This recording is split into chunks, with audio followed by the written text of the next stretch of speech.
Gagawin natin ngayon ay mag-reformat tayo nung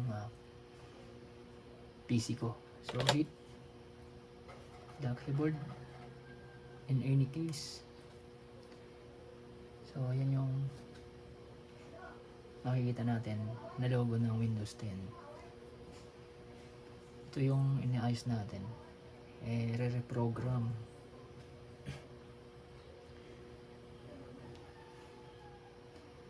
Lahat to kinalkal, yung BIOS saka yung time bago tayo nag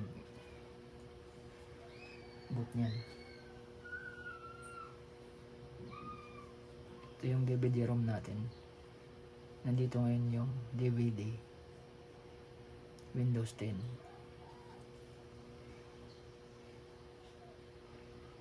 So complete format, then panibagong OS ito, Windows 10 Pro.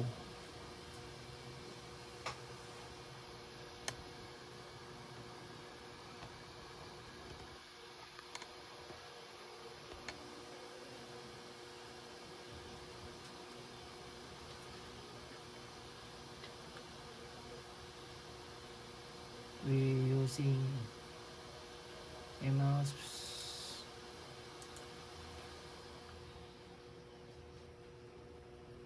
Setup is starting.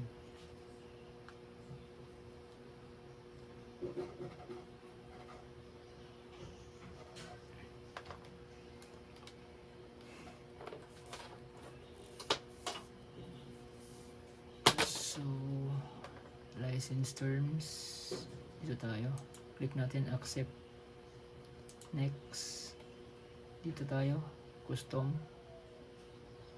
install Windows only. So reformat natin yan. Meron tayong isang hard drive, then ito reformat natin para malinis. Then burahin natin to, burahin din natin yan. So ayan, isa na lang. Tapos next, hindi na tayo mag panibago, no? Ginagawa ko diretso na. Okay, tingnan natin dito. Ayan, Windows is installing the programs and files.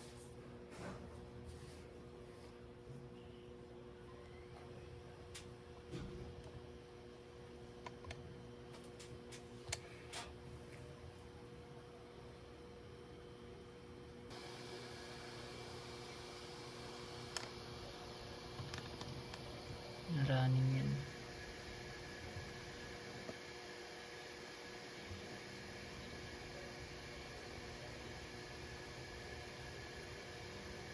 Pantayin natin mag 100%.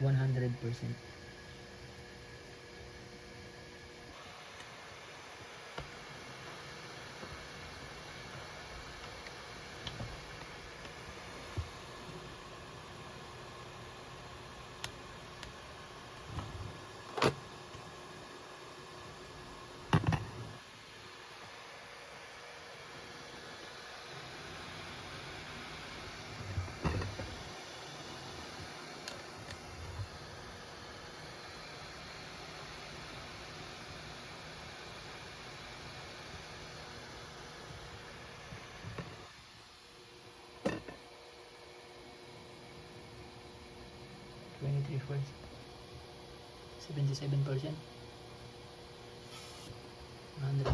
Ayan.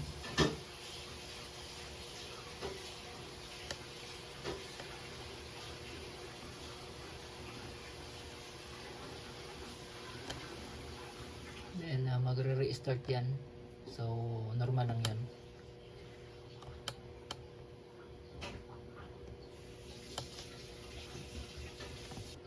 So ayan, magre-restart na siya. So hayaan nyo lang, automatic yan. Tapos wag nyo nang galawin yung keyboard. Hindi katulad kanina na nung nag-boot dito, yung dots bago katulad yan, bago maglima ay hinit natin kanina, pero ngayon hindi natin ginalaw yung keyboard. So hayaan natin yan.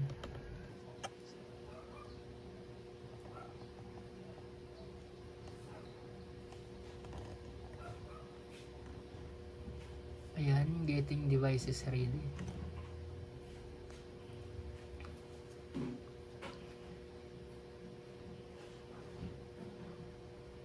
So hayaan nyo lang.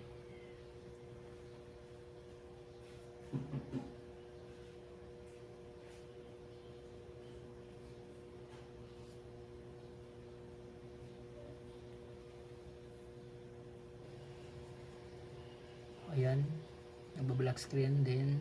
Hayaan nyo lang.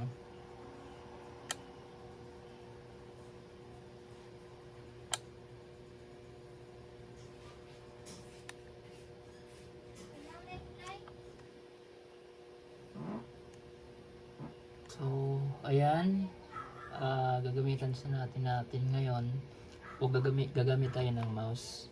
Tapos pipindutin natin yung use express settings. Ito. Yan, pindot mo lang. Okay.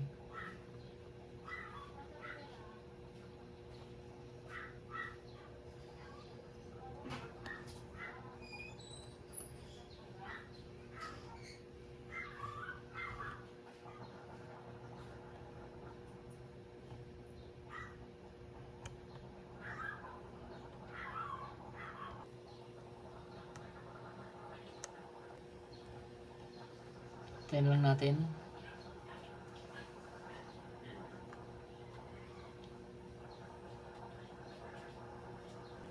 So, ayan naman yung makikita natin. Okay. So, lagyan natin ngayon ng pangalan. So, lagyan natin ay okay.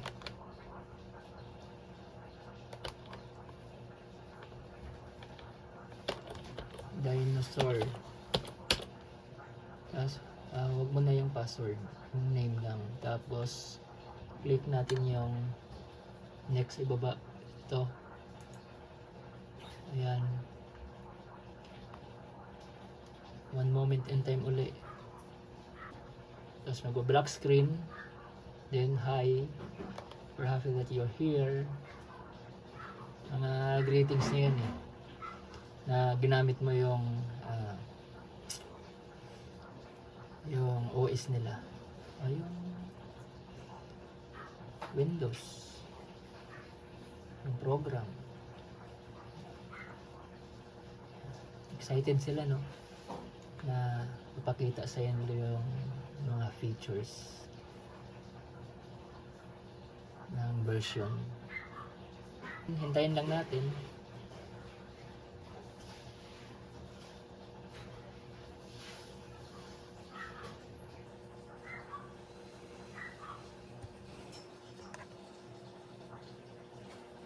Then ito yung kasunod. Getting everything ready for you. Ready for you. Ibig sabihin yan, binabalot pa. Then, let's start. So, yes! Run. Mag-reformat. Then, panibagong OS. So, ayan. Ngayon, after nito ay update ko yung mga driver niya na wala. Okay.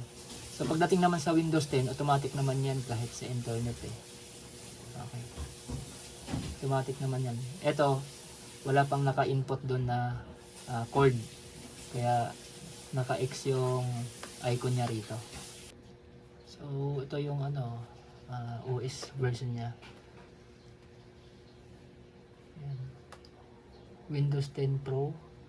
Then meron akong nalagay isang RAM. Then 64-bit OS niya by 64 based processor. Tapos ay dito tayo, security, commands, virus, so okay lang yan. Balik tayo. Okay. Then dito sa may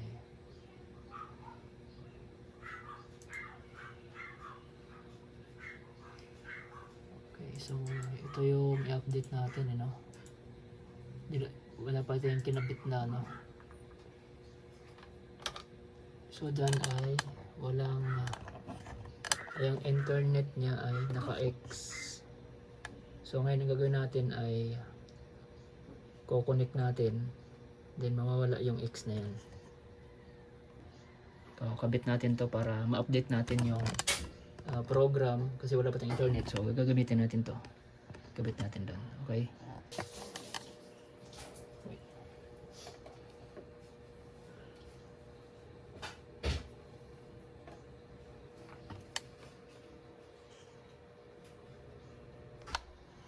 So ayan, lagyan natin dito. Okay, ano yung LAN? So makikita natin dyan mamaya. Ayan, okay, then yun, connected na tayo.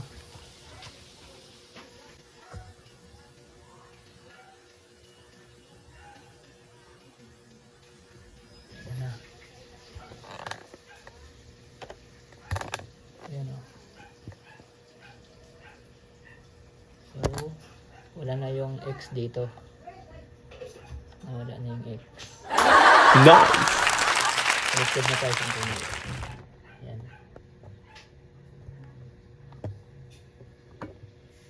Tapos yan ay Windows is activated. So, okay. Good.